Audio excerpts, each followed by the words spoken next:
Hello മക്കളെ, welcome welcome welcome back to സാലം learning. നിങ്ങളുടെ സ്വന്തം അനിറ്റ മിസ് ആണ്. അപ്പൊ ഇന്ന് മിസ് വന്നിരിക്കുന്നത് അടുത്തത് എന്താണ്, നമ്മുടെ ബേസിക് സയൻസിന്റെ എക്സാം ആണ്. അതുകൊണ്ട് തന്നെ നമുക്ക് കംപ്ലീറ്റ് റിവിഷൻ നടത്തി കഴിഞ്ഞതാണ്. അതിന് കൂടെ തന്നെ ക്വസ്റ്റ്യൻസ് ഒക്കെ നമ്മൾ ഡിസ്കസ് ചെയ്തതാണ്. എങ്കിലും നമ്മുടെ 6ാമത്തെ യൂണിറ്റ് ആയ ഇത്തിരി ശക്തി ഒത്തിരി ജോലി, A little effort lot of work, ആ ഒരു പാഠഭാഗത്തിലെ പ്രധാനപ്പെട്ട 2 ചോദ്യങ്ങളാണ് നമ്മൾ ഇന്നത്തെ ഈ ഒരു ക്ലാസ്സിൽ ഡിസ്കസ് ചെയ്യാൻ പോകുന്നത്. അപ്പൊ നമുക്ക് നേരെ ചോദ്യത്തിലേക്ക് കടക്കാം അല്ലെ. Okay, based on the position of fulcrum and effort, match the diagrammatic representation with a simple machine. അതായത് ദാരം, യത്നം എന്നിവയുടെ സ്ഥാനം നോക്കിയിട്ട് രേഖാചിത്രങ്ങൾ ലഘുയന്ത്രങ്ങളുമായി ബന്ധിപ്പിച്ച് എഴുതുക. ഇതാണ് നമ്മുടെ ചോദ്യം. അപ്പൊ നമ്മൾ എന്താ നോക്കാൻ പോകുന്നത്, ഇവിടെ ഇതാ മക്കൾക്ക് ഒരു സൈഡിൽ മൊത്തം രേഖാചിത്രങ്ങളും ഒരു സൈഡിൽ മൊത്തം സിമ്പിൾ മെഷീൻ അല്ലെങ്കിൽ ലഘുയന്ത്രങ്ങളുടെ ചിത്രം തന്നിട്ടുണ്ട്. അപ്പൊ നമ്മൾ ഇതിന്റെ ഉത്തരം എഴുതുന്നതിന് മുമ്പ് കുറച്ച് കാര്യങ്ങൾ അറിഞ്ഞിരിക്കണം. ഒന്നാമത് നിങ്ങൾ ശ്രദ്ധിക്കണം, എന്താണ് സിമ്പിൾ മെഷീൻ, എന്താണ് സിമ്പിൾ മെഷീൻ. നമ്മൾ ചെയ്യുന്ന ജോലി എളുപ്പമാക്കാൻ വേണ്ടി നമ്മളെ സഹായിക്കുന്ന ഉപകരണങ്ങളെയാണ് നമ്മൾ സിമ്പിൾ മെഷീൻ അല്ലെങ്കിൽ ലഘുയന്ത്രങ്ങൾ എന്ന് പറയുന്നത്. That means it help to make our work easier. ഇനി അതേ സമയം ഇവിടെ സൂചിപ്പിച്ചതുപോലെ ഈ ഫൽക്രം, എഫേർട്ട് അല്ലെങ്കിൽ ദാരം, യത്നം അതെന്താണെന്ന് നമുക്ക് മനസ്സിലാക്കണം.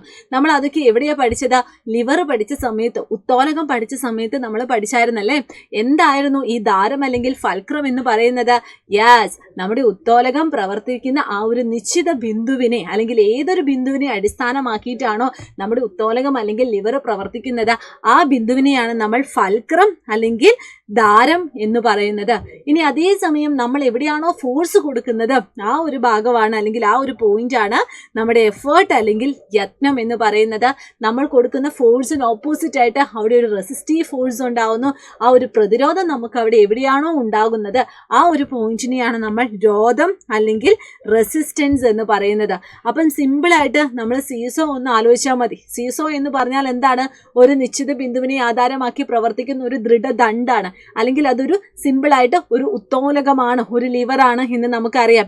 അപ്പൊ ഇവിടെ സൂചിപ്പിച്ചതുപോലെ തന്നെ ഈ ഒരു പോയിന്റിന്റെ ആധാരമാക്കിയിട്ടാണ് നമ്മുടെ ഉത്തോലകം വർക്ക് ചെയ്യുന്നത് അല്ലെങ്കിൽ നമ്മുടെ സീസോ വർക്ക് ചെയ്യുന്നത്.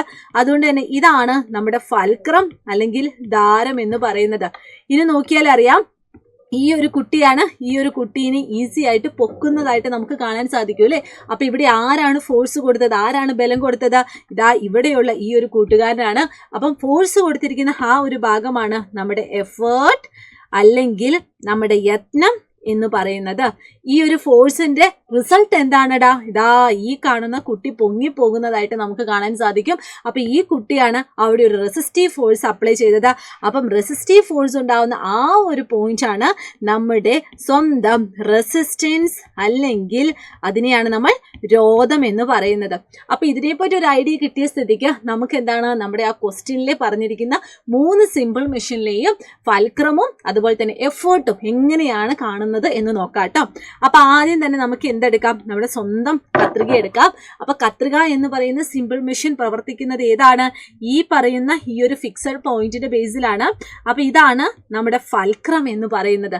ഇനി എവിടെയാണ് നമ്മൾ ഫോഴ്സ് കൊടുക്കുന്നത്? ആ ഫോഴ്സ് കൊടുക്കുന്ന ഭാഗമാണ് നമ്മുടെ എഫേർട്ട് അല്ലെങ്കിൽ യത്നം. അപ്പൊ നോക്കിയാൽ അറിയാം, ഈ 2 ഹോളിന്റെ ഉള്ളിൽ കൂടിയാണ് നമ്മൾ കൈ ഇട്ടിട്ടാണ് നമ്മൾ എന്ത് ചെയ്യുന്നത്, കത്രിക വർക്ക് ചെയ്യുന്നത്. അപ്പൊ നമ്മുടെ ഫോഴ്സ് കൊടുക്കുന്ന ഏത് ഭാഗമാണ്? ഈ പറയുന്ന ഭാഗം. ഇതാണ് നമ്മുടെ എഫേർട്ട് അല്ലെങ്കിൽ യത്നം എന്ന് പറയുന്നത്. അപ്പൊ നമ്മളൊരു സിമ്പിൾ ആയിട്ട് ഒരു രേഖാചിത്രം വരയ്ക്കുവാണെങ്കിൽ നമ്മുടെ ഫൽക്രം ഇതാ ഏകദേശം നടുക്ക് വരും, നമ്മുടെ എഫേർട്ട് ഇതാ ഈ ഒരു സൈഡിലും വരും. ഇനി അതേ സമയം നമ്മുടെ സ്റ്റാപ്ലർ എടുക്കുവാണെങ്കിൽ സ്റ്റാപ്ലർ വർക്ക് ചെയ്യുന്നത് ഏത് ബിന്ദുവിനെ അടിസ്ഥാനമാക്കിയതാ? ദാണ്ട് ഈ കാണുന്ന ഈ ഒരു സൈഡിലുള്ള ആ ഒരു പോയിന്റിന്റെ ബേസിലാണ്. അപ്പൊ ഇതാണ് നമ്മുടെ ഫൽക്രം അല്ലെങ്കിൽ ദാരം എന്ന് പറയുന്നത്. ഇവിടെ നമ്മൾ ഫോഴ്സ് കൊടുക്കുന്നത് എവിടെയാണ്? ദാ ഈ കാണുന്ന ഈ 2 ഭാഗത്തും കൈവച്ചിട്ടാണ് നമ്മൾ അമർത്തുന്നത്. അപ്പൊ ഇവിടെയാണ് നമ്മുടെ സ്വന്തം എഫേർട്ട് ഉള്ളത്. അപ്പൊ അതിന്റെ രേഖാചിത്രം വരച്ച എന്ത് വരും? ഇവിടെയാണ് നമ്മുടെ ഫൽക്രം ഉള്ളത്, ഈ ഭാഗത്താണ് നമ്മുടെ എഫേർട്ട് നമുക്ക് കാണപ്പെടുന്നത്. ഇനി നമുക്ക് വീൽ ബാരോ എടുക്കാം. വീൽ ബാരോ എങ്ങനെയാണ്? ഇതാണ്ട് ഈ ഒരു വീലിന്റെ ബേസിലാണ് എന്തുണ്ടാവുന്നത് ആ ഒരു വീൽ ബാരോ വർക്ക് ചെയ്യുന്നത്. അപ്പൊ ഇവിടെയാണ് നമ്മുടെ സ്വന്തം ഫൽക്രം എന്ന് പറയുന്നത്. ഇനി എങ്ങനെയാണ് നമ്മൾ ഫോഴ്സ് കൊടുക്കുന്നത്? യെസ്, ഈ ഒരു കൂട്ടുകാരനാണ് ഇവിടെ ഫോഴ്സ് കൊടുക്കുന്നത്. കൂട്ടുകാരൻ ഇതാ മുകളിലേക്ക് ഫോഴ്സ് കൊടുത്തിട്ടാണ് ഇങ്ങനെ വലിച്ചുകൊണ്ട് പോകുന്നതില്ലേ. അപ്പൊ എങ്ങനെ നമുക്ക് വരയ്ക്കാൻ പറ്റും? ഇതാണ്ട് ഫൽക്രമെങ്കിൽ ഇവിടെയാണ് നമ്മൾ എന്ത് കൊടുക്കുന്നത്? എഫേർട്ട് കൊടുക്കുന്നത്. ഓക്കെ, മനസ്സിലായല്ലോ. അപ്പൊ ഇതും നമ്മുടെ സിമ്പിൾ മെഷീനും അതിന്റെ രേഖാചിത്രവും നമ്മൾ നോക്കി. ഇനി നമുക്ക് നമ്മുടെ ചോദ്യത്തിലേക്ക് പോയിട്ട് ജസ്റ്റ് ഒന്ന് കൂട്ടി യോജിപ്പിക്കാം. അപ്പൊ ആദ്യം തന്നെ നമുക്ക് എന്തെടുക്കാം? നമ്മുടെ സ്വന്തം വീൽ ബാരോ എടുക്കാം. വീൽ ബാരോ ഇതിൽ ഏതാണെടാ? യെസ്, ഇതാണ് നമ്മുടെ വീൽ ബാരോനോട് യോജിച്ച് വന്നിരിക്കുന്നത്. ഇനി അതേസമയം നമ്മുടെ സ്റ്റാപ്ലർ എടുക്കാം. സ്റ്റാപ്ലർ എന്ന് പറഞ്ഞാൽ ഏത് ഭാഗത്താണ് നമ്മുടെ ഇത് വരുന്നത്? ഫൽക്രം വരുന്നത് ഇതാ ഈ ഭാഗത്ത്. അപ്പൊ ഇതാണ് നമ്മുടെ രേഖാചിത്രം. ഇനി ഏറ്റവും ലാസ്റ്റ് കത്രിക എടുക്കുവാണെങ്കിൽ ഫൽക്രം ഇതാ സെന്ററിലാണ് വരുന്നത്. നമുക്ക് ഇങ്ങനെ യോജിപ്പിക്കാൻ വേണ്ടി പറ്റും. അപ്പൊ എങ്ങനെയാണ് നിങ്ങൾ ഇത് തിരിച്ചറിയുന്നതും അതിനോട് അനുയോജ്യമായ രീതിയിൽ യോജിപ്പിക്കാനും നിങ്ങൾ ഓർത്തിരിക്കുക കേട്ടോ. ഇനി നമുക്ക് നേരെ നമ്മുടെ അടുത്ത ചോദ്യത്തിലേക്ക് പോകാം. ഇവിടെ ഇതാ നിങ്ങൾക്ക് ഒരു ചിത്രം കാണാൻ സാധിക്കുന്നുണ്ട്. എന്നിട്ട് നമ്മുടെ ചോദ്യം ഇതാണ്, which method is used to lift heavy body? ആ ഒരു നല്ല ഭാരമുള്ള വസ്തു ഉയർത്തണമെങ്കിൽ നിങ്ങൾ ഇതിൽ ഏത് രീതിയാണ് ഫോളോ ചെയ്യുന്നത്? അതായത് എ ആണോ ബി ആണോ? ഏതാണ് ഫോളോ ചെയ്യുന്നത്? അല്ലെങ്കിൽ എന്തുകൊണ്ടാണ് നിങ്ങൾ അത് ഫോളോ ചെയ്യുന്നത്? അതും പറഞ്ഞു തരണം. അപ്പൊ എയും ബിയും നോക്കിയാൽ നമുക്കറിയാം രണ്ടും എന്താണ്? ഇൻക്ലൈൻഡ് സർഫസ് ആണ് അല്ലെ, ഇൻക്ലൈൻഡ് പ്ലെയിൻ ആണ്, ഒരു ചരിവ് തലമാണ്. പക്ഷെ കൂടുതൽ ചരിവുള്ളത് ഏതിനാണെടാ? നമ്മുടെ ബിക്കാണ്. അപ്പൊ ഉത്തരം എന്താണ്? ബി ആണ്. കാരണം എന്താന്ന് ചോദിച്ചാൽ എയിനേക്കാളും ചെരിവ് കൂടുതലുള്ളത് ബിയിലാണ്. നമ്മൾ ഓൾറെഡി പഠിച്ചിട്ടുണ്ട്, ഇൻക്ലൈൻഡ് പ്ലെയിൻ എന്ന് പറയുന്നത് നമ്മുടെ വർക്ക് ഈസി ആക്കാൻ വേണ്ടി നമ്മളെ സഹായിക്കുന്നുണ്ട്. അതുകൊണ്ട് കൂടുതൽ ചെരിവുള്ളത് ഏതാണോ അതാണ് നമ്മൾ യൂസ് ചെയ്യേണ്ടത്. ഇനി അടുത്തത്, ഭാരമുള്ള വസ്തുക്കളെ മുകളിൽ എത്തിക്കാൻ എന്തെങ്കിലും ഒരു മാർഗം ഉപയോഗിക്കാൻ പറ്റുമോ? ഇതുപോലെ നമ്മൾ ഇൻക്ലൈൻഡ് പ്ലെയിന് വെച്ചിട്ട് അതിൽ കൂടി ഇങ്ങനെ വലിച്ചു കയറ്റുന്നതിനേക്കാളും നല്ല ഒരു മാർഗം നമ്മൾ പഠിച്ചിട്ടുണ്ട്. എന്താണ്? നമ്മുടെ സ്വന്തം കപ്പി ഉപയോഗിച്ചാൽ മതി. അപ്പൊ അതിന്റെ ഉത്തരം എന്താണ്? കപ്പി ഉപയോഗിക്കുക അല്ലെങ്കിൽ പുള്ളി ഉപയോഗിക്കുക. അപ്പം ഈ ഒരു ചോദ്യത്തിൽ നിന്ന് നിങ്ങൾ മനസ്സിലാക്കേണ്ട പോയിന്റ് ആണ്, ചെരുവ് തലം നമ്മുടെ പ്രവൃത്തി എളുപ്പമാക്കുന്നു. അതിനാൽ ചെരുവ് തലവും എന്താണ്? ഒരു ലഘുയന്ത്രമാണ്. കുറച്ച് എക്സാമ്പിൾസ് നമ്മൾ പഠിച്ചിട്ടുണ്ട്. എന്താണ്? നമ്മൾ ഈ ഒരു നല്ല ഭാരമുള്ള തടിയൊക്കെ നമ്മളിങ്ങനെ ഉരുട്ടി ഉരുട്ടി കയറ്റുന്നത് ഒന്ന് ഓർത്തു നോക്കുക.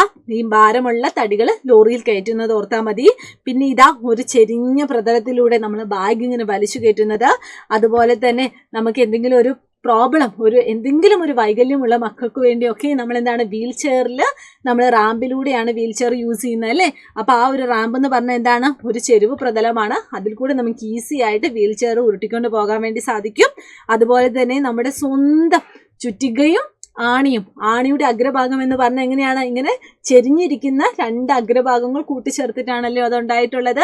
അപ്പൊ അവിടെയും എന്താണ്? ചെരുവ് തലത്തിന്റെ ഒരു അഡ്വാൻറ്റേജ് നമ്മൾ യൂട്ടിലൈസ് ചെയ്യുന്നുണ്ട്. പിന്നെ ഇവിടെ ഇത് പറഞ്ഞിരിക്കുന്ന നമ്മുടെ സ്വന്തം റാമ്പാണ്. ഇനി അടുത്തതായിട്ട് നമ്മൾ പറഞ്ഞത് നമ്മുടെ കപ്പിയാണ് അല്ലെങ്കിൽ നമ്മുടെ പുള്ളിയാണ്. പുള്ളി എന്തിനാണ് നമ്മളെ സഹായിക്കുന്നത്? ഇവിടെ നോക്കിയാൽ അറിയാം, ഈ ഒരു ഫിഗറിനേക്കാളും എന്തുകൊണ്ടും വെള്ളം കോരാൻ നമ്മളെ സഹായിക്കുന്ന എന്താണ്? ഈ ഒരു ഫിഗറാണ്. കാരണം ഈ ഫിഗറിൽ നമ്മൾ എന്ത് യൂസ് ചെയ്തിട്ടുണ്ട്? നമ്മളിതാ നമ്മുടെ പുള്ളി അല്ലെങ്കിൽ കപ്പി യൂസ് ചെയ്തിട്ടുണ്ട്. ഓക്കെ, ആ കപ്പി ഉപയോഗിച്ചിട്ട് അല്ലെങ്കിൽ അതിൽ പ്രയോഗിക്കുന്ന ബലത്തിന്റെ ദിശ മാറ്റിയിട്ട് നമുക്ക് ഈസി ആയിട്ട് നമ്മുടെ വർക്ക് നമുക്ക് സെറ്റ് ആക്കി വെക്കാൻ പറ്റും. അപ്പൊ എങ്ങനെയുണ്ട് മക്കളെ? ഈ രണ്ട് ചോദ്യങ്ങളും അതിനോടനുബന്ധിച്ച കോൺസെപ്റ്റുകളും നിങ്ങൾ പഠിച്ചു വെക്കുക. നിങ്ങളുടെ എക്സാമിന് എന്താണെങ്കിലും 100% അത് യൂസ് ആയിരിക്കും. അപ്പൊ ഇതുപോലെ വീഡിയോസ് ഒക്കെ ആയിട്ട് നമുക്ക് അടുത്ത ദിവസം കാണാം. അതുവരെ എല്ലാവരും ഹാപ്പി ആയിട്ടിരിക്കുക. Bye bye.